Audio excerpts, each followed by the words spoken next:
Hola, buenos días a todos, ¿cómo les va? Siguiendo con estas jornadas científicas de la magistratura, hoy en nuestra segunda edición, este panel se ocupa de las reformas procesales civiles. Tenemos a dos personas que se han ocupado mucho de todo esto y que trabajan día a día con este tema y que saben un montón, así que nos van a ilustrar más que bien sobre esto. Los doctores Héctor Chayer y la doctora Mabel de los Santos.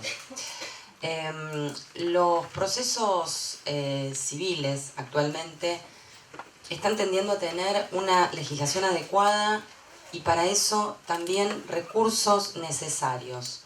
¿Por qué? Porque tenemos que tender a la inmediación y la concentración como garantía de transparencia en los procesos de acuerdo a los nuevos paradigmas sociales y culturales de nuestra sociedad. Este trabajo tiende tanto a que los operadores judiciales puedan hacerse cargo de estos nuevos procesos para lograr materializar en los justiciables en la llegada, valga la redundancia, de una justicia útil y más rápida. Vamos a dejar esto en manos de los que saben más que yo, era una mera presentación. La doctora Mabel Alicia de los Santos va a hablar en primer lugar. Es vocal de la Sala M de la Cámara Nacional de Apelaciones en lo Civil de la Capital Federal, profesora de Derecho Procesal Civil en la Facultad de Derecho de la UBA, autora de alrededor de 100 artículos y coautora de 20 libros y obras colectivas de Derecho Procesal Civil y Constitucional. Es corredactora del Código Procesal Modelo para la Justicia de Familia de la Ciudad Autónoma de Buenos Aires, realizado a pedido del Consejo de la Magistratura de la Ciudad. Es miembro de la Comisión Redactora del nuevo Código Procesal Civil y Comercial de la Nación, designada por Resolución 496 del 2017 del Ministerio de Justicia de la Nación. Es integrante del Consejo Asesor Técnico de la Comisión para la Reforma del Código Procesal Civil, Comercial, Laboral, Rural y Minero de la provincia de Tierra del Fuego, Antártida, Islas del Atlántico Sur, designada por decreto 1386 del 2017 del Poder Ejecutivo Provincial. Doctora, la escuchamos. Gracias por la presentación. ¿Se escucha?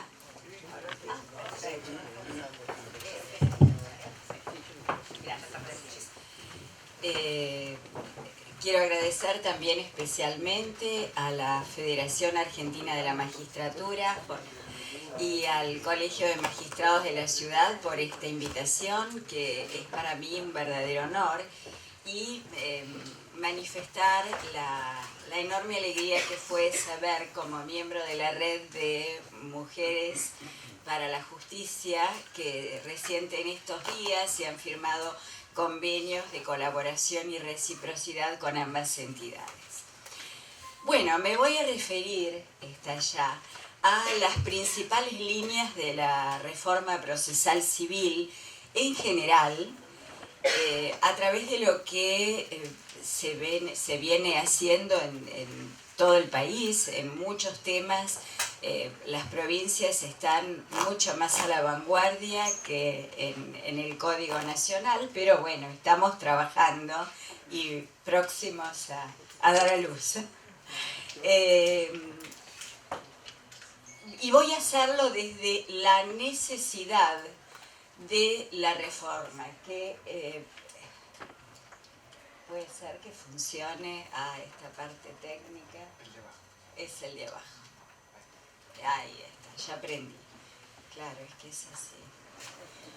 Bueno, me voy a referir a los fundamentos de la necesidad de reformar los regímenes procesales. Ya con la reforma constitucional del 94 se produjeron dos cambios en términos de las garantías esenciales al debido proceso que tienen directa incidencia en materia procesal. Me refiero a la reformulación del concepto de igualdad, que incluye a los vulnerables, ¿no? Ya en rigor esta reformulación obedeció en gran medida a la prédica de Ferraioli en favor de evitar un sistema de indiferencia por las diferencias. Ferraioli sostenía que era necesario dejar de lado el dogma abstracto de igualdad, tal como estaba regulada la garantía, y analizar lo diferente, equiparando al vulnerable y poniéndolo en un pie de igualdad con quien no lo es. Como vimos, el Código Civil y Comercial precisamente recibió en la medida en que importó la adaptación del derecho privado al nuevo bloque de constitucionalidad, incorporó este nuevo concepto. Hay un tratamiento minucioso de los vulnerables y recuerdo que en la presentación del código se decía: este es un código de la igualdad real que se hace cargo de las diferencias en las asignaciones previas y suplementa al vulnerable para ponerlo en un pie de igualdad. Al lado de la garantía de igualdad, como muy importante en el diseño de cualquier proceso, tenemos la garantía de bilateralidad o defensa, que es en la que se había puesto básicamente la mira.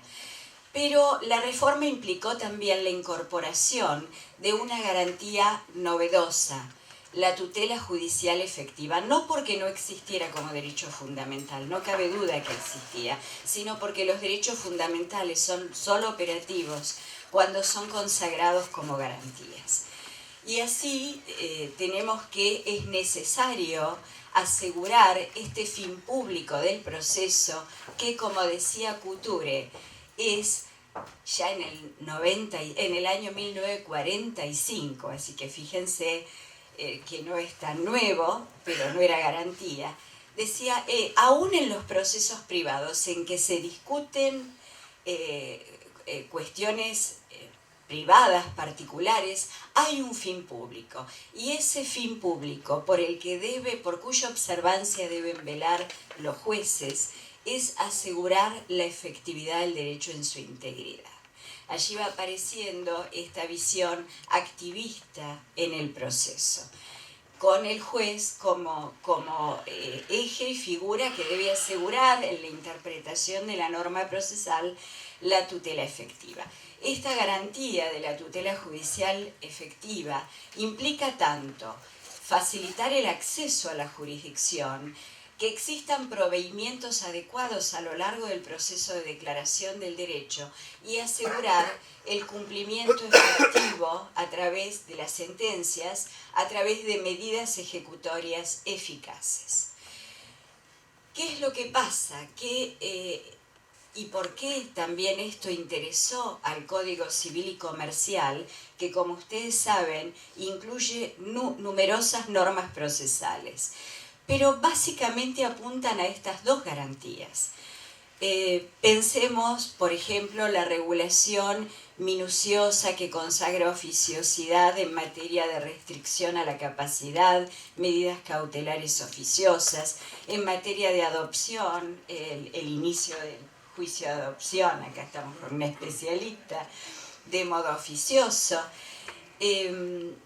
Pero aún en materia patrimonial, es decir, en el proceso de familia no cabe duda que a la legislación privada le interesó asegurar operatividad en todo el país, con una regulación que no deja de ser mínima, porque hay que hacer las leyes procesales de familia, como hecho en fecha reciente Entre Ríos, Chaco.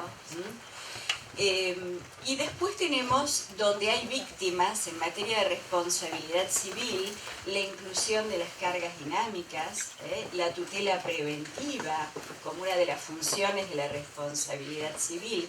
Y aún en materia patrimonial se establece algo que es llamativo. El 1905 habla de que al dar traslado de la demanda, los jueces deberán en todo el país, en materia de prescripción adquisitiva del dominio, disponer la notación de litis oficiosa para asegurar la eficacia de la sentencia. Y esto es tutela efectiva.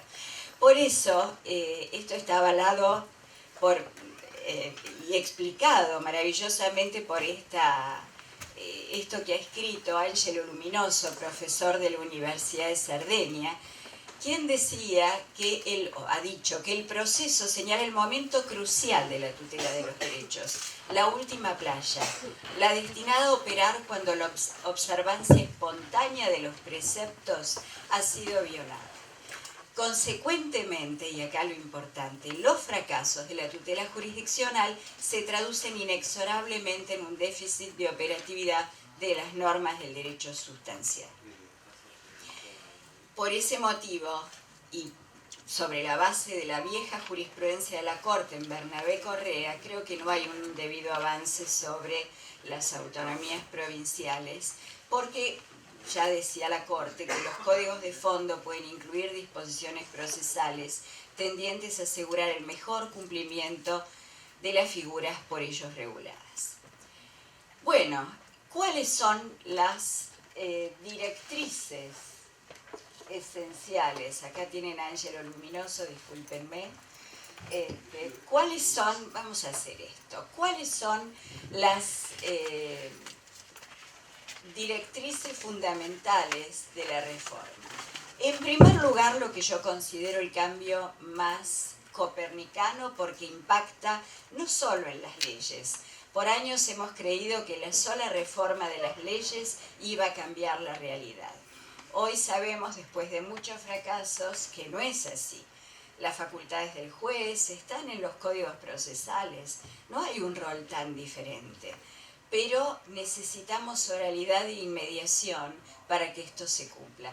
Y por eso la importancia de los trabajos de campo, la experiencia piloto o proyectos de oralidad que se están desarrollando en diferentes provincias, impulsados por el Ministerio de Justicia de la Nación, de lo que les va a hablar el doctor Chayer.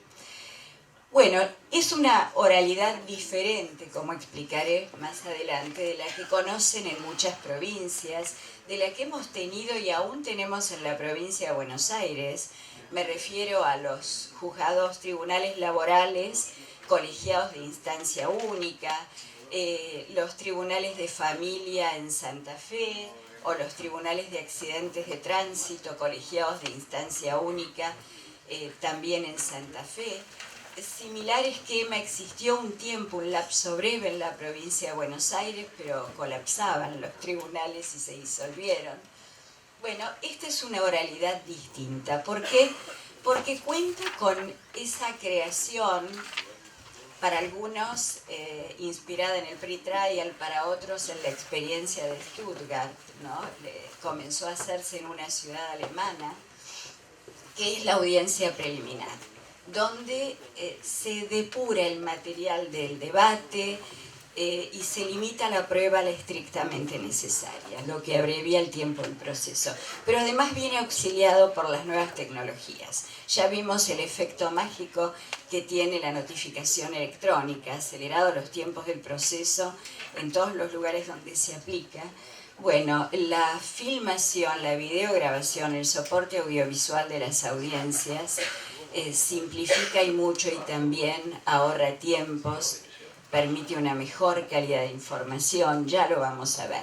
Por eso lo puse en el primer lugar, aunque podríamos comenzar por decir que siguiendo la línea de los códigos modernos, las nuevas legislaciones están incluyendo un capítulo preliminar de principios que sirvan para interpretar cualquier laguna normativa. En casi todo se está incluyendo aquello que tiende a asegurar tutela efectiva, aquella expresión del Código Uruguayo que dice que en la interpretación de la norma procesal el operador jurídico debe tener en cuenta que el fin del proceso es la efectividad del derecho sustancial, evitando así excesos rituales. La dirección del proceso y la oficiosidad una vez deducida la acción, tanto en los procesos civiles de índole patrimonial como en los procesos de familia, se contempla la oficiosidad. Por supuesto, en materia de familia es más acentuada, hasta es posible en materia de adopción la iniciación oficiosa del proceso. y menos acentuada en materia patrimonial, en que será necesario la iniciativa de la parte, pero luego el juez no es que deba revisar, y yo lo aclaro así con una expresión muy práctica, los casilleros para impulsar todos los juicios en trámite. No, cuando acaba de resolver una excepción, algo que cierra una etapa, pasa a la etapa siguiente en el desarrollo procesal. Algo que estaba en muchos códigos procesales, en el nacional está y en varios de provincia, y que no siempre se cumplía. Hoy la oficiosidad está expresamente consagrada, por ejemplo, en las bases, tanto para el proceso civil patrimonial como de familia. Procesos estructurados en dos instancias. La Corte Interamericana no es que haya dicho, como en materia penal, que la doble instancia es garantía del debido proceso en los procesos civiles, con excepción de los procesos de familia, en que por la opinión consultiva 17 del 2002 estableció que la doble instancia es garantía del debido proceso en aquellos juicios en que estén involucrados los derechos de un niño. Pero en materia civil no lo ha dicho, pero en varios obiter dicta está destacando que esto es así, que es más compatible, no voy a decir que es una garantía, sino que es más compatible con el debido proceso que esté estructurado en dos instancias. De modo que, como además la registración de la prueba en las audiencias se hace de modo audiovisual y se va a incorporar en los registros informáticos, hay una suerte de inmediación sensorial con el juez de primera instancia o con el sustituto del juez que se jubiló y tomó las audiencias, lo cual permite, volviendo a la doble instancia, que un tribunal superior revise no solamente los aciertos o errores en la aplicación del derecho, sino también en la valoración de la prueba, casi como si hubiera estado presente en la audiencia, lo que ocurre en el 90% de los casos. Si en un pequeño porcentaje hubiera preguntado otras cosas, advierte que podría haberse realizado un careo, bueno, puede hacerlo en la segunda instancia. Pero la estructuración en doble instancia es verdaderamente más compatible con el debido proceso. Se incorpora también el principio de colaboración procesal. El proceso es una empresa común y el deber de colaboración de las partes, carga en realidad, se resuelve en consecuencias desfavorables al interés de la parte que soporta esa carga, si no colabora, si dificulta la prueba de la contraria, etc. Se habla también de mayores exigencias de fundamentación. En las bases encontramos 2 veces esta alusión, tanto cuando se alude a que las bases para la reforma del Código Procesal Civil y Comercial de la Nación, tanto cuando se alude a la desestimación de prueba en la audiencia preliminar, que debe ser motivada, darle razón de la desestimatoria.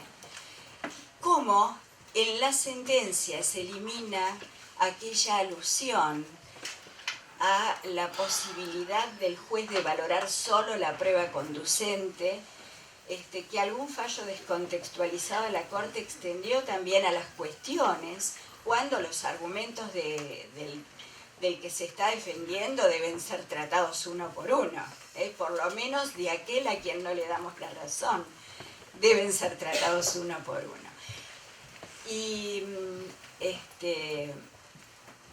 Y esto hace al principio de completitud probatoria. Pero no solo las cuestiones, también la prueba. La prueba se valora de modo conjunto, nunca las declaraciones por un lado.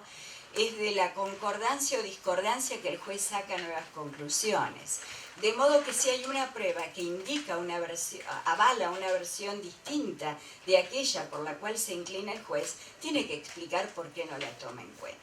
Esto lo vino a enseñar acá en maravillosas exposiciones Tarufo, lo ha escrito y es muy importante y está en las bases. Se incorporan nuevas estructuras procesales, procesos de conocimiento ordinario y abreviado por audiencias, proceso monitorio y proceso urgente. Una necesidad porque la tutela efectiva, para ser tal, en ocasiones debe ser preventiva. Para ser oportuna, en ocasiones debe ser preventiva.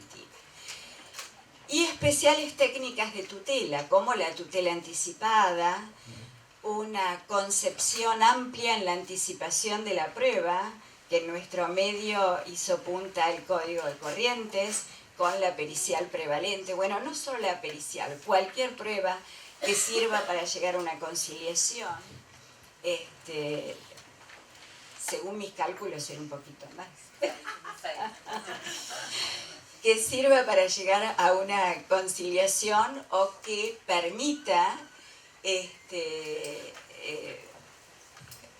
poder resolver rápidamente el litigio, la prueba biológica en materia de filiación, que le incluimos así en el código modelo para el juicio de filiación.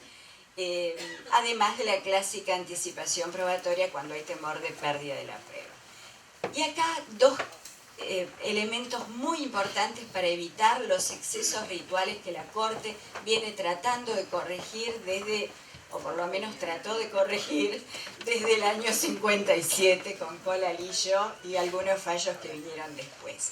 La instrumentalidad de las formas procesales, si el derecho procesal, la norma procesal es un instrumento para asegurar efectividad del derecho sustancial, debe presentar alguna flexibilidad para evitar excesos rituales. Por supuesto, respetando con mucho cuidado todas las garantías. En materia de familia, esto se flexibiliza como ya lo viene diciendo la Corte en sus fallos desde hace tiempo, porque no nos olvidemos que las garantías constitucionales, tutela efectiva, tutela de los vulnerables, se van infiltrando en todo el sistema jurídico, aun cuando no haya normas infraconstitucionales. Y los jueces fueron creando a lo largo y ancho de todo el país nuevos institutos procesales, por ejemplo para la urgencia, y en materia de instrumentalidad y flexibilidad de las formas, hay jurisprudencia de superiores tribunales en ese sentido cuando están involucrados los derechos de un niño. Se trata de asegurar efectividad del derecho sustancial y evitar excesos rituales. En los procesos de familia, además, se alude a la flexibilización de la congruencia. Yo creo que siempre que se observe que no se viola la defensa, la congruencia debe flexibilizarse. Es el juego de las garantías. Si pueden estar presentes las dos, ¿por qué evitar resolver ya lo que se puede resolver? Bueno, pero al menos se ha logrado que en las bases de la reforma procesal en materia de familia se establezca que para evitar excesos rituales se pueden adaptar las formas, que el pedido y la causa de pedir pueden ser interpretados extensivamente y que puede flexibilizarse la congruencia en tanto no se afecte la garantía de la defensa, básicamente.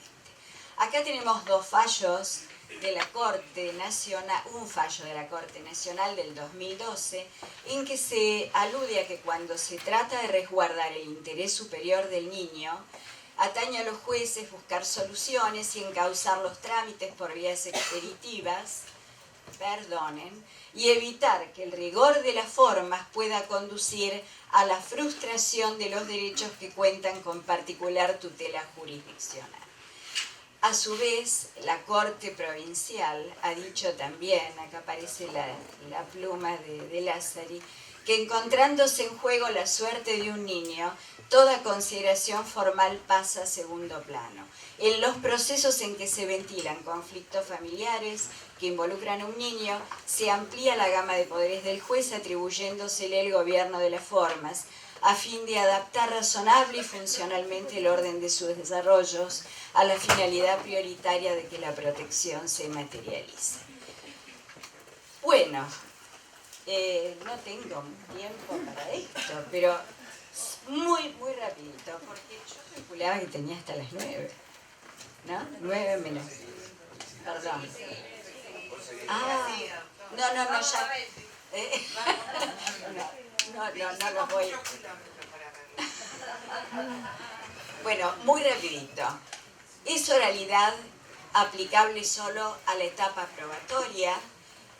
No es un instituto en realidad tan nuevo porque el proceso por audiencias, porque fue el recomendado por el Instituto Iberoamericano de Derecho Procesal en 1988 al tiempo de aprobar el Código Modelo de Proceso Civil para Iberoamérica, y luego pasó al Código Uruguayo al año siguiente, Perú, Bolivia, Colombia, Brasil, Alemania y España. Los 4 últimos ya incorporaron el registro audiovisual. Perdónenme.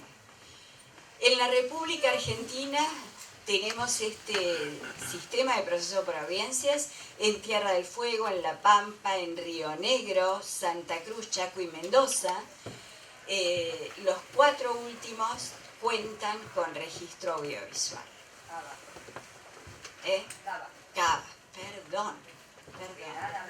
Nada menos. ¿Por qué digo, fíjense que no es una estructura tan nueva? Ahora, ¿por qué digo que es una oralidad distinta? La oralidad que pregonaba Chiovenda, un verdadero genio, porque en 1906 decía la oralidad es esencial al proceso como el aire lo es para respirar. Y no paró nunca en esta prédica, y por eso hubo procesos orales, pero limitados por los medios tecnológicos disponibles en esa época. Además, había mucha oralidad, demasiado, salvo en los escritos de preparación y documentación. No cabe duda que la etapa de postulación debe ser escrita para fijar claramente las pretensiones. Instancia única colegiada, ¿por qué? Porque no había registro de lo que pasaba en la audiencia. Identidad de las personas físicas que constituyen el tribunal durante todo el juicio. Identidad que debiéramos pensar si no hay que soslayar cuando hay registro audiovisual, ¿no? Ya. Concentración de la sustancia, y me estoy metiendo en otro afuera. Concentración de la sustanciación de la causa en una audiencia única. El modelo de proceso por audiencias, en cambio, implica solo oralidad en la etapa probatoria. Para producir prueba en segunda instancia también debe realizarse en la forma que en primera, de modo que si se admiten hechos nuevos, se admite un replanteo de prueba, se hace lugar a la apelación diferida de un hecho nuevo, o se disponen medidas para mejor proveer, la prueba en cámara será recibida de modo oral y videograbada.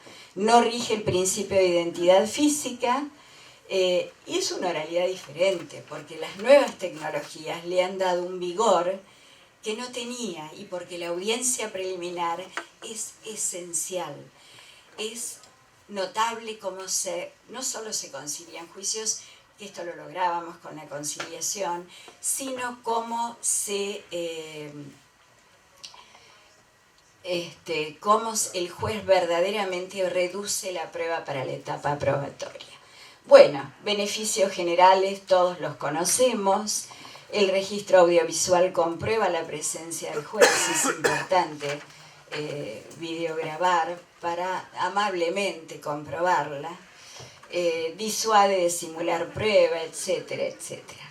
Les he traído un pedacito de una audiencia y con esto voy a cerrar, me voy después hasta el fondo, si no los voy a hacer perder algo muy rico, que es lo que va a decir el doctor Chayer. Esto solo que es, nosotros... ¿Qué pasa? No. Se coló. Bueno, era un falso testimonio. Era un falso testimonio. podemos salir de allí de la música. Tendría que haber ensayado. Bueno, ¿cuáles son las claves esenciales del proceso por audiencias? La depuración del material, el monitoreo entre la... De eso les va a hablar el doctor Chayer, así que lo elimino. En las bases se prevé que tanto la preliminar como la vista de causa serán orales, que habrá inmediación plena, no delegable, se registran las audiencias por medios audiovisuales, excepto la conciliación. La comparecencia de las partes es una carga procesal. No se fijan audiencias supletorias y la fijación de audiencias se hace con auxilio de la oficina judicial. Esto lo van a ver todo con el doctor acá. Quiero contarles que en la experiencia piloto que venimos haciendo en mi fuero, los abogados encantados alegan en la audiencia, vienen preparados, se asisten a veces con gráficos. ¿Qué pasa? Hacen una etapa del proceso ordinario en un ratito. Es cosa de haber trabajado el día anterior el expediente y llevar algunas notas. Bueno, nosotros también hemos acondicionado salas. Tenemos algunas... Esta es la sala que nos presta Penal Económico, que lo hemos usado cuando son audiencias multitudinarias. Como ven, la experiencia fue creciendo.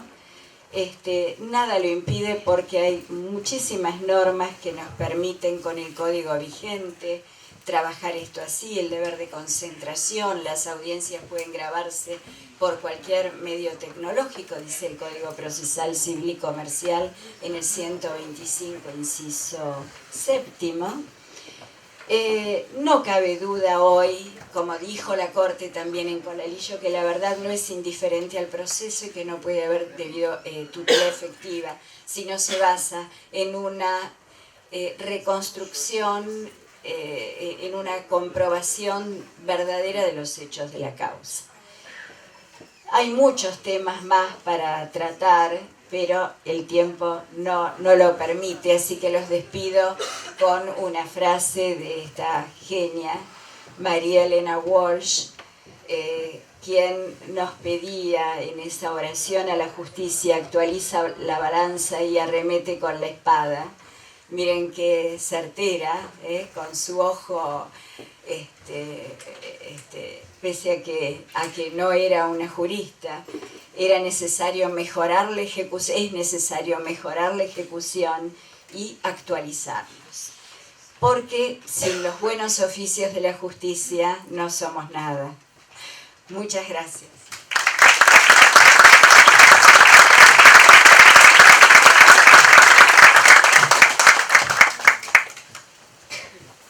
Gracias, doctora. Siempre nos quedamos con ganas de escucharla y que sea su exposición mucho más larga. Tengo que pedir las disculpas que nos acerca la doctora Yael Bender, que por un inconveniente de salud de un familiar no nos puede acompañar. El doctor Héctor Mario Chayer es abogado por la Universidad de Buenos Aires. Es especialista en gestión y organización judicial. Ha participado en proyectos de reforma judicial en varios países de América Latina, entre los cuales están Uruguay, Paraguay, Bolivia, Perú, Nicaragua, Brasil, y se ha desempeñado como director de FORES, que es el Foro de Estudios sobre Administración de Justicia. Actualmente coordina el programa de Justicia 2020, dependiente del Ministerio de Justicia de la Nación. Doctor, todo suyo el micrófono. Muchas gracias. Yo sé que todos ustedes vinieron acá pensando en una cosa, y yo quiero que pensemos también en otra. Cuando se habla de reformas procesales, todos pensamos en reformar códigos procesales. Y en realidad, lo que tendríamos que pensar es en transformar los procesos tal como suceden en la realidad. ¿De qué vale que escribamos distintos libros en sucesivos cambios y la realidad sigue idéntica?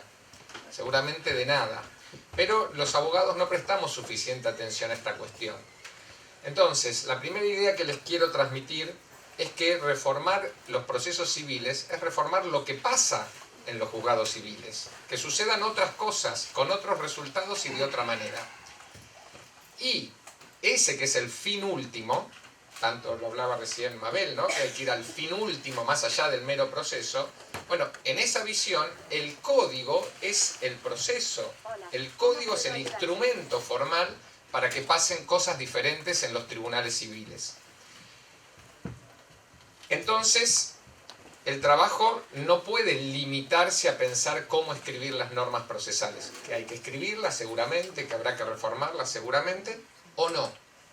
Lo que importa es que pasen cosas diferentes. Que los procesos no duren 7 años, que los litigantes se vayan satisfechos, que vean la cara del juez, que el juez llegue a la verdad mucho más rápido, etcétera, etcétera. Es decir, tienen el doble de trabajo todos los que están interesados en la reforma procesal.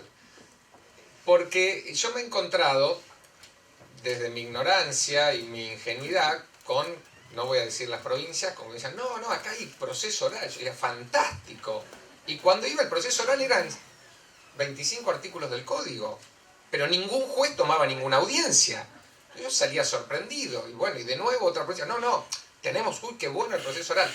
No, pero acá lo suspendió la Corte por acordada, caramba. Y en el que no suspendían la preliminar, suspendían la vista de causa. Entonces, de poco sirve escribir normas que vamos a suspender su vigencia o no aplicarla olímpicamente. Entonces, los interesados en la reforma procesal civil, por favor, pongamos más el acento en la realidad que en los textos, en hacer que en escribir. Entonces, ese es el primer mensaje. Hay que escribir, sí, por supuesto, pero de nada sirve escribir textos que después no aplicamos, digamos, nos hacemos trampa jugando al solitario, nosotros mismos, ¿no? Digamos, escribimos las normas y después no lo hacemos. Yo les traigo acá, esto es de lo que voy a hablar muy brevemente, el primer mensaje, y muchos de los acá presentes, bueno, de Entre Ríos, provincia de Buenos Aires, Santa Fe, la Justicia Nacional, pueden dar fe que la generalización de la oralidad civil en los procesos de conocimiento ya se ha consumado. La reforma procesal, es decir, el cambio en los procesos civiles de conocimiento, ya sucedió. No en todos lados, no en el 100% de las jurisdicciones, no en el 100% de los tribunales. Pero ya sucedió completamente en Entre Ríos, el doctor Castrillón no me va a dejar mentir, o está en vías de suceder en Santa Fe, como les voy a mostrar enseguida. Es decir, ya sucedió. ¿Qué significa? Que ya los procesos son orales. Yo voy a hablar solamente de la oralidad, me voy a concentrar exclusivamente en ese tema, para decir cómo, para ver cuáles son las características de la reforma de los procesos para que sean realmente orales. En el Ministerio de Justicia de la Nación nos planteamos una estrategia nacional de reforma de la justicia civil, que incluye la reforma de los códigos. Bueno, me toca coordinar la comisión de reforma del Código Procesal Civil y Comercial, que tenemos prácticamente listo el proyecto, estamos en las últimas revisiones. Si no sucede nada extraño, en julio, agosto va a ser público el proyecto y lo vamos a poder discutir su letra, porque luego de 3 años de trabajo de la comisión, bueno, Mabel ha trabajado muchísimo en ello, de las bases para la reforma de la justicia, del proceso civil, ya tenemos el código escrito. Pero también en paralelo, como parte central de esta estrategia, estuvo el promover el cambio de las prácticas, que los tribunales empiecen a trabajar diferente para entregar resultados diferentes a la sociedad. Entonces, lo primero que vamos a ver es si esto que yo les digo, que la oralidad civil ya se consumó su instalación, es verdad o no. Los objetivos son estos, los pusimos por escrito hace 3 años, los llevamos al presidente, el presidente Macri está muy interesado en seguir esta cuestión, y como ingeniero nos pregunta por estos números. Y asumimos que reformar la justicia civil, lo que les decía al inicio, reformar los procesos civiles es cambiar los resultados que se entregan a la sociedad, dar algo diferente a la sociedad. Cambiar letras de códigos y seguir dándole lo mismo a la sociedad, no sé qué será, pónganle ustedes el nombre que quieran, yo renuncio a llamarlo reforma procesal o reforma de la justicia. Será edición de textos o impresión de libros, pero no es cambiar la justicia. Y vamos a ver cómo nos ha ido con estos objetivos tan ambiciosos. En el 2016 comenzamos con la provincia de Buenos Aires porque este proyecto no nació de un huevo, nació de los antecedentes que existían en la realidad.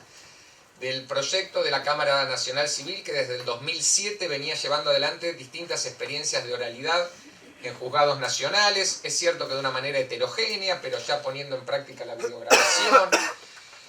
En el 2012, 4 juzgados de la provincia de Buenos Aires, con apoyo de la Suprema Corte, empezaron a videograbar audiencias sistemáticamente y desarrollaron un protocolo para trabajar. Y en el 2014, un juzgado en Formosa empezó a hacer lo mismo. A partir de eso, en 2016, convocamos a 55 jueces de la provincia de Buenos Aires, el primer grupo que se animó, y desarrollamos un protocolo de gestión de la prueba del periodo probatorio uniforme para aplicar de la misma manera a todos los jueces en todos los procesos de conocimiento. El segundo año se sumaron Mendoza, San Luis y Formosa. El tercer año unas cuantas provincias más. Y la situación actual es esta. Yo me voy a bajar porque si no me va a doler el cuello. Esta es la situación actual en 2019. 15 jurisdicciones ya están ejecutando procesos civiles orales. ¿Vieron que Mabel decía una oralidad distinta? Como nombre yo les propongo oralidad efectiva. Es decir, una oralidad de verdad. Una oralidad donde está el juez, una oralidad de plazos cortos, una oralidad no actuada en que se videograban las audiencias. Ahora vamos a ver las características. Las provincias que están en blanco simplemente son las provincias no puedo señalarlo, con las que no trabajamos desde el Ministerio, pero algunas tienen iniciativas parciales, por ejemplo en La Pampa, muy buenas audiencias preliminares. Pero bueno, no voy a hablar de las que no estamos trabajando porque va a parecer que las critico. Simplemente no nos alcanzan los brazos para trabajar mucho más que esto. No sé si aquí está el número, pero son el 45% de los jueces del país están trabajando de esta manera. El 45% de los jueces civiles y comerciales del país. Es decir, estamos a punto de que la escrituralidad en los procesos de conocimiento sea residual. Es decir, lo que va quedando. A punto. ¿Cuándo va a suceder esto? El mes que viene, o en agosto a más tardar, cuando las provincias de Neuquén y de Corrientes se sumen. Ya están los jueces capacitados en Neuquén. Iban a empezar el martes, postergaron para unos días más. Misiones. Corrientes ya se sumó el 1 de junio y Misiones se va a sumar, vamos a hacer el taller con los jueces a fin de mes. Y en la provincia de Buenos Aires muy probablemente se generalice la oralidad a todos los jueces que hoy no trabajan. Verán que hay se veía en el anterior que en la provincia de Buenos Aires de los 168 jueces solo 113 están trabajando con esta modalidad. La Suprema Corte está trabajando con nosotros a ver cómo se generaliza el resto de los tribunales. Con esto, más de la mitad de los jueces civiles y comerciales del país lo va a estar haciendo. Los que no lo hagan pasan a estar en el pelotón residual demorado. Esto se hizo sin reformas legislativas, excepto en el caso de Córdoba, que era imprescindible por algunas peculiaridades del Código Procesal, y en Mendoza se coronó después de haberse iniciado con un cambio de código, pero ya se había iniciado antes. Veamos algunos números. ¿Qué ha significado esto? Ya se han tomado más de 22.000 audiencias a marzo. Al día de hoy, puedo decir sin miedo a equivocarme, más de 25.000 audiencias preliminares en las que se fijó la fecha de la vista de causa, audiencias de vista de causa en las que se produjo toda la prueba concentrada. Es decir, esto ya sucedió, ya se reformó el proceso y se oralizó. Ahora bien, muy posiblemente los códigos hayan quedado atrasados. La letra del código, no sus principios que se plasman mucho mejor en estas prácticas y lo permiten implementar, pero la letra de los códigos ha quedado atrasada. Muchas de estas provincias ni siquiera mencionan la audiencia preliminar o de vista de causa o final o inicial o de proveimiento de prueba o de producción de prueba, de ninguna manera. Pero los jueces pueden citar audiencia, los jueces dirigen el proceso, los jueces pueden hacer un montón de cosas y con esas facultades lo están haciendo. No sigo sin saber para dónde voy. Bueno, tasa de conciliación. Esta es una peculiar característica de la oralidad efectiva. La oralidad efectiva, hecha de cierta manera, genera un fuertísimo incentivo a conciliar. ¿Por qué? Porque brinda una dirección del juez directa. El juez está en la audiencia preliminar. Las partes ven que el juez conoce el caso. Y en esa audiencia se fija 3-4 meses la vista de causa. Se cierra, desaparece la incertidumbre temporal. Con lo cual hay un enorme incentivo de las partes incentivar. Apoyado en la virtud de muchos jueces que saben aplicar técnicas de conciliación intraprocesal, pero apoyados también en la dinámica misma del proceso. Esto es un promedio, abajo, en la fila de abajo ven, sobre las 10.000 causas orales que se han resuelto a través del proceso oral, se conciliaron 4.900. Con jueces, insisto, con más virtudes conciliatorias, hay jueces que alcanzan un 80% de tasa de conciliación y jueces con menos capacidades conciliatorias, pero en conjunto el sistema arroja este resultado. La duración de los procesos, vamos a quedarnos con el cuadro de abajo nada más. Estos 10.000 procesos que se resolvieron, el 34% duró menos de un año, se resolvió durante el primer año. Otro segundo tercio, duró de fecha de interposición de la demanda a sentencia menos de 2 años, entre 1 año y 2 años. Y algunos han durado más. Y ustedes dirán, ¿cómo puede ser que duren más de 2 o 3 años si en promedio los procesos se están haciendo hace 2 años y poco más? Bueno, es que es procesos que venían de antes. Ese año extra, año y medio, 2 años extra, se lo llevó la interposición de la demanda y la notificación de la demanda. Y luego, cuando quedó notificada, se citó audiencia preliminar y entró en la dinámica oral del periodo probatorio. Los resultados para abogados, esto no lo van a poder leer, quédense con esta frase nada más. Todos los que van a las audiencias, abogados y partes, son encuestados a la salida de las audiencias. Todo el mundo está extraordinariamente conforme, los abogados y las partes, con esta dinámica de oralidad, que además ahora, como hay audiencias, podemos saber lo que las partes piensan, porque llegan a la audiencia y les podemos preguntar.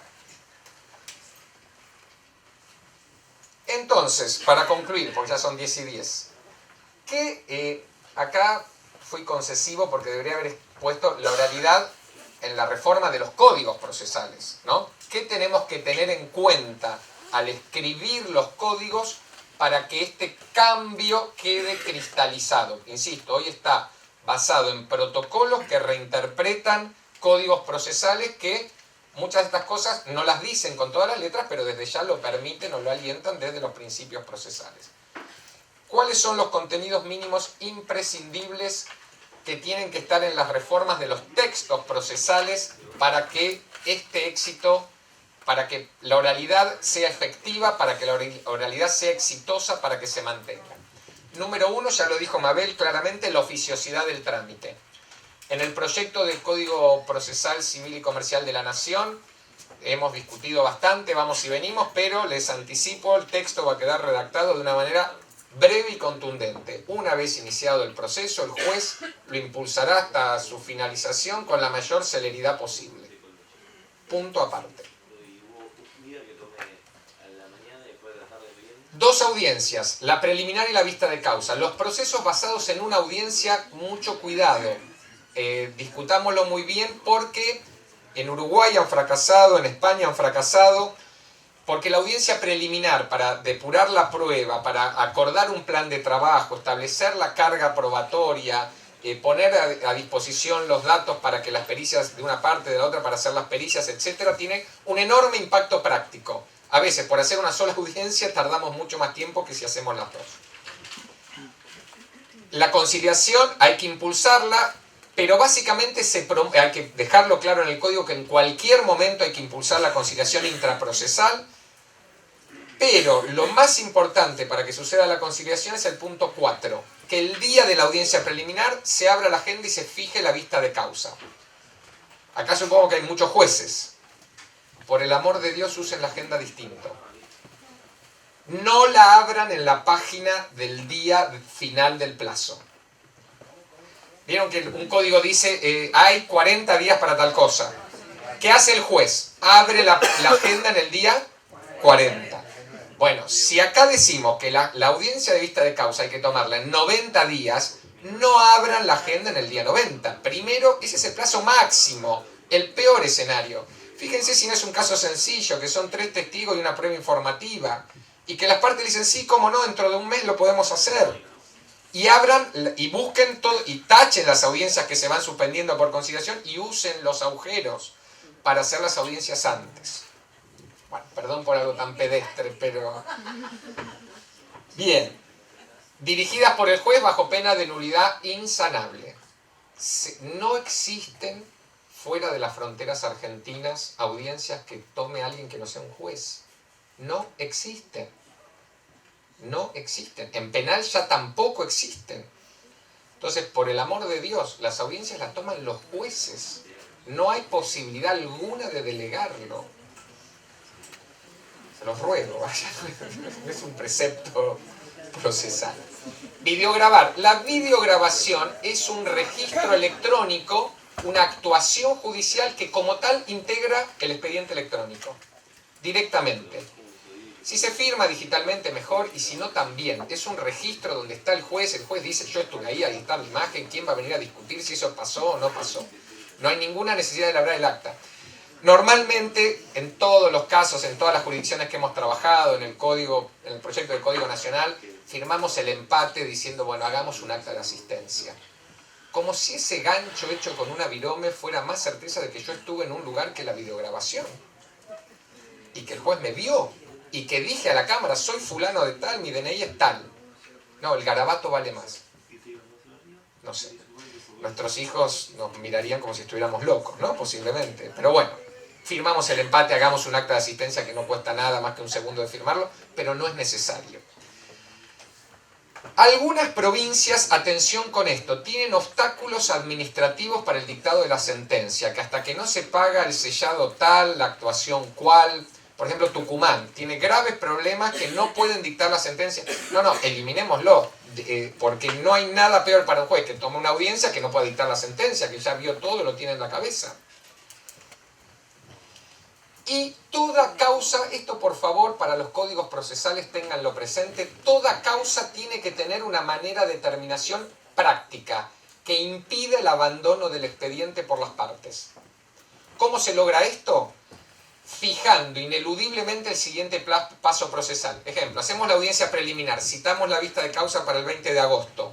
Las partes acuerdan, no nos avisan nada, queda el expediente. ¿Qué va a suceder en la oralidad efectiva? El 20 de agosto el juez va a venir, va a sacar el expediente, va a decir, acá estamos en la audiencia, no viene nadie, se lo tiene por desistido de la prueba, pasa sentencia, con costa, rechazo a la demanda. Hay que hacerlo. Nunca más las partes van a dejar de avisarle que conciliaron. ¿Y para qué nos sirve esto? Primero, para no tener causas ahí apiladas. Yo sé que algunos jueces, ninguno debe estar presente en esta sala, lo hace para decir, mirá todo el trabajo que tengo 5.000 causas. En cualquier organización que no fuera la justicia, lo echarían por inútil. Pues yo vengo y digo, mirá todo lo que tengo atrasado, como no, la puerta a tu ruta, ¿no? Algunos lo hacen como para decir, mirá el trabajo que hay. De ninguna manera, eso es inaceptable. Hay que terminar las causas. Y terminar las causas sirven para moralizar el proceso, como decía Mabel, para pagarle al perito. Si hay un acuerdo, decir, bueno, ¿y quién le va a pagar al perito? ¿Cuándo? ¿Cómo? El perito no se olvide, es auxiliar de ustedes.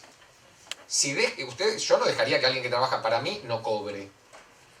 Es auxiliar de la justicia. Bueno, no quiero... termino ya con los últimos temas. Los dos últimos temas, que los corrí para adentro no por un error de tipeo, sino porque son de la ley de implementación. En las leyes de implementación hay que tener presente, primero, el análisis de factibilidad.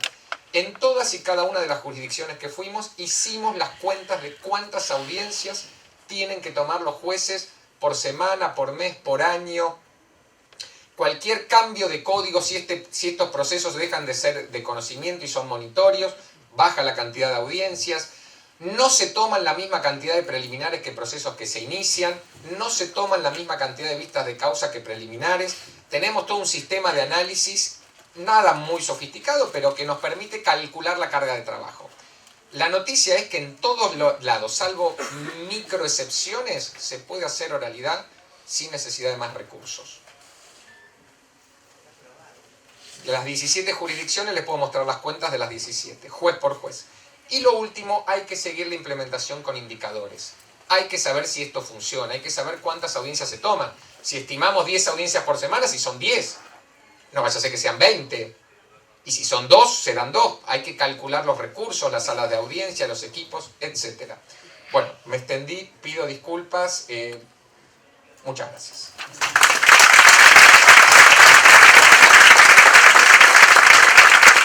Gracias, doctor. Bueno, podemos hacer alguna pregunta. Tenemos 3-4 minutitos para hacer alguna pregunta. La doctora.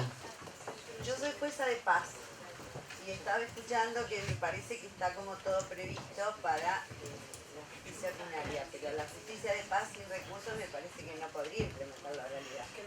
No tenemos equipos, no tenemos la misma, la realidad es esa. Y son 109 juzgados en la provincia de Buenos Aires, no es 1 ni 2, así que me parece que lo de los recursos habría que repasarlo.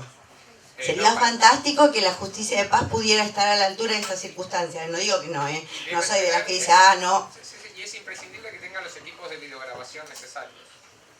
Algo más me parece, no tenemos estructura. Yo, por ejemplo, no tendría espacio.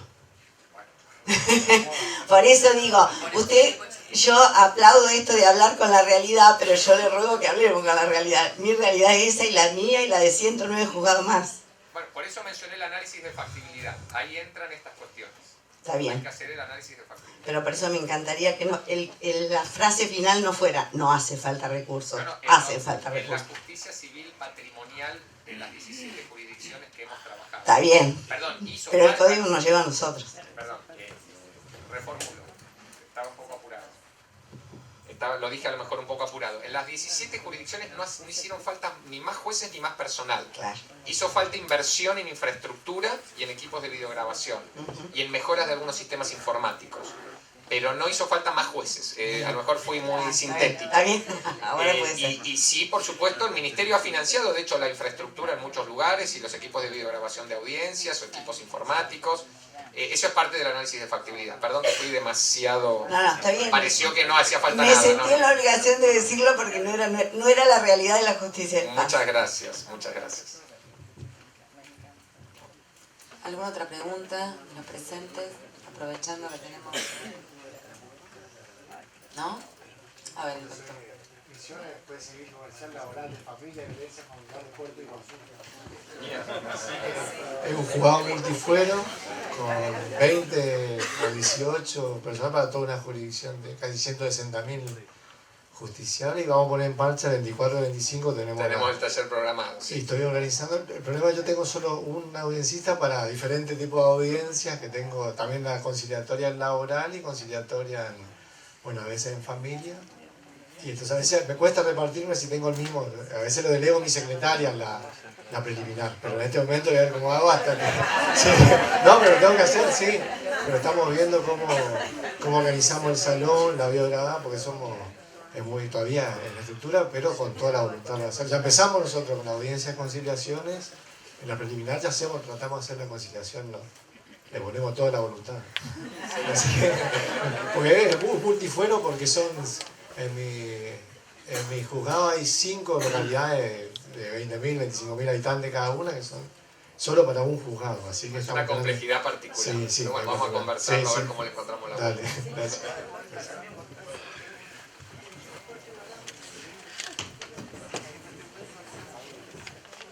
Buenos días, mi nombre es Sergio Rodríguez, yo soy juez civil y comercial de la provincia de San Juan.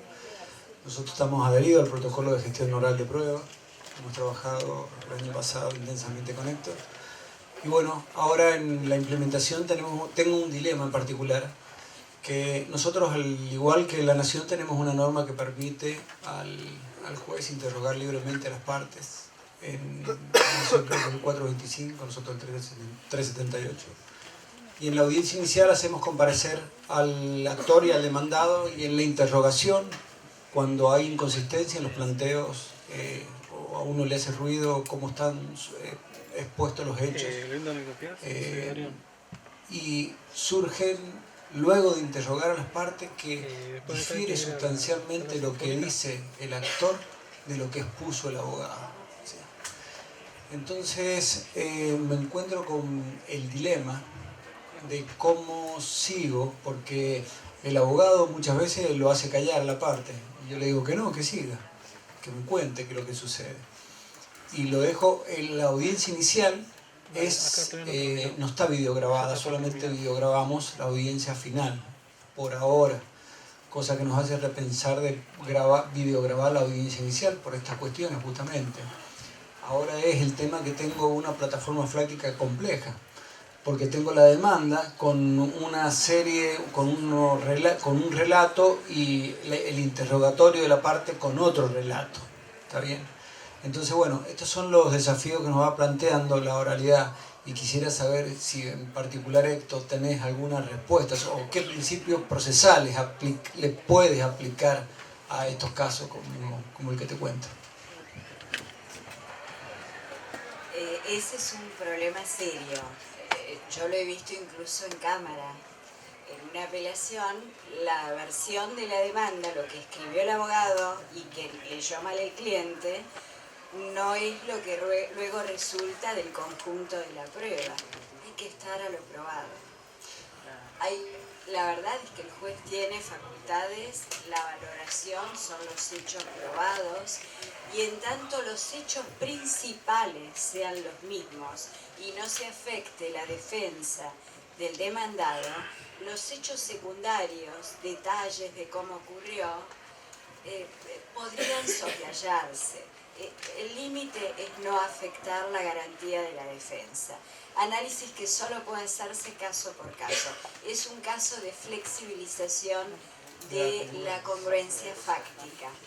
Claro, pero los es la hechos propia parte, el propio justiciable es el que está dando otra versión de los hechos en este caso, no es una cuestión de prueba. Bueno, porque cuando, por ejemplo, un caso, y estamos hablando del daño psicológico, entonces la persona, en este caso el actor, lo mira a su abogado y le dice, ¿qué daño psicológico? Yo les traía un psicólogo. Les traía un pedacito de audiencia en que en la preliminar en el Código Nacional el juez fija los hechos después de oír a las partes. Y un juez le preguntó que contara los hechos y le aclarara algunos temas. Y terminó diciendo, bueno, en realidad yo la moto la llevé a arreglar, pero no todo lo que está en la factura es consecuencia del accidente. La cara del abogado iba cambiando. ¿Quiere decir entonces usted que reajusta su pretensión por daño material solo a esta suma? Porque no, serán 200, 300 pesos. Esa fue la explicación, ¿lo viste? Bueno, en esa etapa es más fácil. En la sentencia... También esto proviene de la crisis que está generando el cambio de la escrituralidad de la oralidad. Cuando los abogados se den cuenta que va a pasar esto indefectiblemente, van a dejar de hacerlo. Ayer estuve en el Colegio de Abogados de San Isidro a la tarde justamente discutiendo con los abogados destrezas para audiencias orales, y los abogados tienen que aprender a plantear una teoría del caso, cuál es su versión de los hechos, cómo lo van a sostener, y asegurarse que la parte y los testigos sostengan esa versión de los hechos. Pero esto es parte de la moralización del proceso. Yo no descarto, se lo digo con toda la letra, se lo dije lo mismo ayer a los abogados, ahí hay que llamarle la atención al profesional. Si quieren en privado, aparte, al final, decir, venga doctor, mire, usted no puede escribir una cosa diferente de la que la parte manifiesta. Más allá de todos los efectos procesales, pero ustedes como jueces, como directores del proceso, no pueden permitir que el abogado les haya llevado una versión inexacta. Inexacta la de su parte, ni siquiera la de, no es que la de la otra parte, inexacta respecto a lo que su parte dice. Esto va a ir con el tiempo, yo supongo, aliviándose en la medida que el proceso se moralice y los abogados entienden que acá hay que decir algo mucho más cercano a la realidad. Gracias.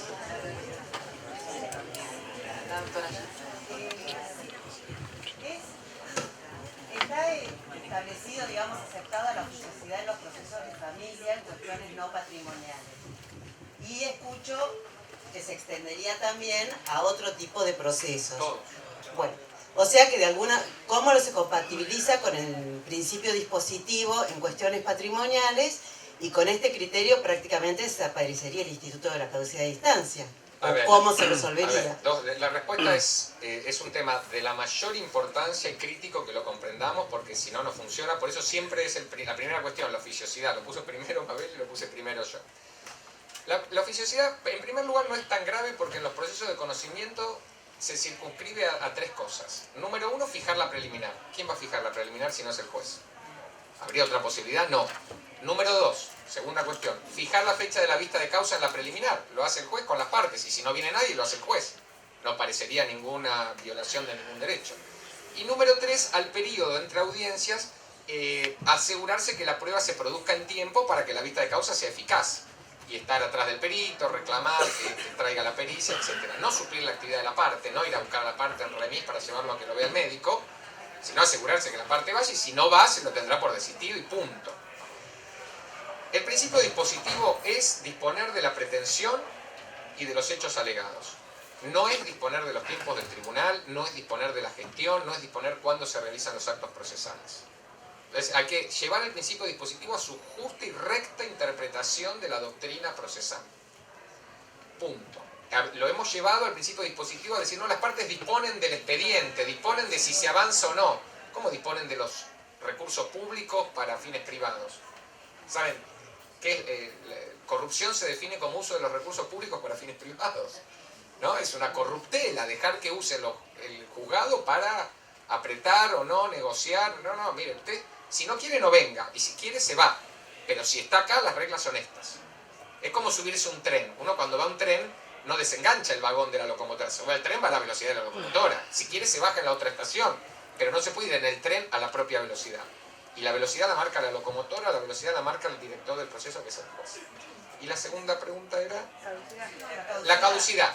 En los procesos que no sean de conocimiento, donde rijan estos principios, o en la etapa previa al periodo probatorio de notificación de la demanda, la caducidad puede seguir jugando. No se olviden que la caducidad es un remedio procesal, ¿no? ¿Cuándo toma uno remedios? Cuando está enfermo. El proceso de oralidad efectiva es un proceso sano, no necesita remedios. Los remedios son cuando uno está enfermo.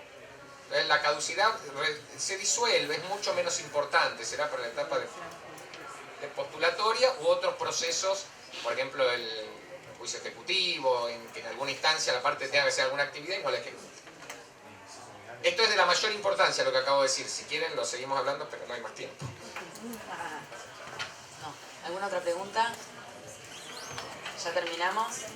Yo quiero hacerle dos preguntas cortitas, porque no me voy a ir sin las ganas de decirles esto. Se hizo mucho en poco tiempo, porque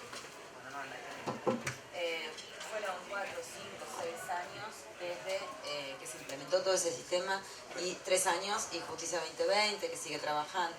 Pero se hizo mucho. Cuando mostraste el mapa me impresioné realmente con todas las provincias que tienen este sistema. Sé lo que trabaja la doctora en el proceso también de Justicia 2020. Ya esto es para aplaudirlo. ¿Qué falta? ¿Qué sentís que falta para coronar esto en la Argentina? A ver, yo lo formalizaría en tres cosas. Bueno, sumar las provincias que no se han sumado, las jurisdicciones que no se han sumado. Lo más difícil es la justicia federal y la nacional, por la cantidad de jueces, la dispersión geográfica. Segunda cuestión que falta, reescribir los códigos y que la letra de los códigos se acerque mucho más a esto, y de esa manera, en el caso de la justicia nacional y federal, va a ser un gran empuje, porque la mayor cantidad de jueces que faltan son nacionales y federales. Y en tercer lugar, establecer un sistema nacional de compartir datos y compartir bases de datos públicas de cómo funcionan los procesos, donde todas las jurisdicciones pongan su información, todas la puedan usar, vean, y podamos hacer estudios en profundidad, por qué acaba más rápido, por qué acaba más lento, por qué acá hay mejores resultados, y para en un círculo virtuoso, esta jornada científica de la magistratura, traigamos expertos en base de datos que miren esas bases de datos y nos traigan información y digan, fíjense que en Mar del Plata hay esta diferencia, y investigar qué sucede, para entrar a una mejora virtuosa de los resultados que entregamos a la sociedad. Esas tres cosas. Interesante, pues esto, la tecnología es elemental en esto. Doctora, usted está en la Cámara. ¿Cómo ve la oralidad en la Cámara? ¿Cómo ve que le llega a usted el expediente hoy, con los jueces que tenemos hoy, como decían en un momento, unos más amables para tomar audiencias, otros no, con más sensibilidad, ¿qué falta? ¿A dónde tiene que tender la figura del juez para poder solucionar un conflicto en la oralidad? En términos generales, los juzgados de primera instancia del fuero trabajan muy bien. Los que hacen, ¿no? En términos generales, dije, siempre hay excepciones. Cuando a uno le tocan es el mundo. Pero en la Cámara se hace poca oralidad, pero ya hay salas que cuando piden explicaciones a un perito, cuando hacen un careo, ustedes vieron que eso en general se analiza con criterio restrictivo. Mala aquella hora en que alguien escribió que esto es de interpretación restrictiva, no es restrictivo. Es cuando hay prueba mal denegada, tiene que haber replanteo, tiene que abrirse el replanteo. Pero los que lo hacen ya están usando la oralidad. Pero la experiencia, el proyecto de generalización por ahora son 11 jueces de primera instancia, de los cuales hay una que está enferma y que en cualquier momento se reincorpora para seguir. Pero hay entusiasmo. Los que están haciéndolo, y no necesariamente procesalistas ni fanáticos de la oralidad, están encantados. Hay el caso de 2 jueces que en el juzgado propio y en el que subrogan tienen tan buenos equipos que pueden hacer oralidad en los dos. Vale decir, no, es un esfuerzo enorme, pero la clave está allí, armar equipos entrenados para controlar el expediente en la etapa probatoria. Gracias. Es bueno subrayar que no solamente el juez, sino el equipo de trabajo, que eso es muy importante.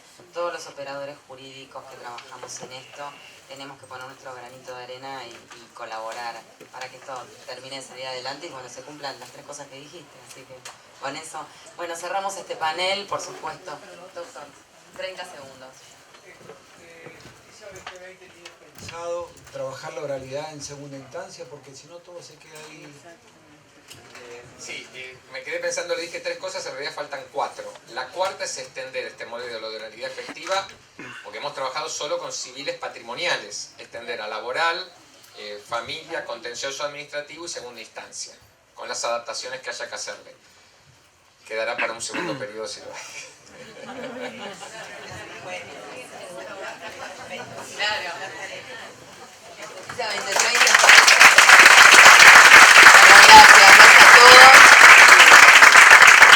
en la sala sinfónica del segundo piso, la conferencia del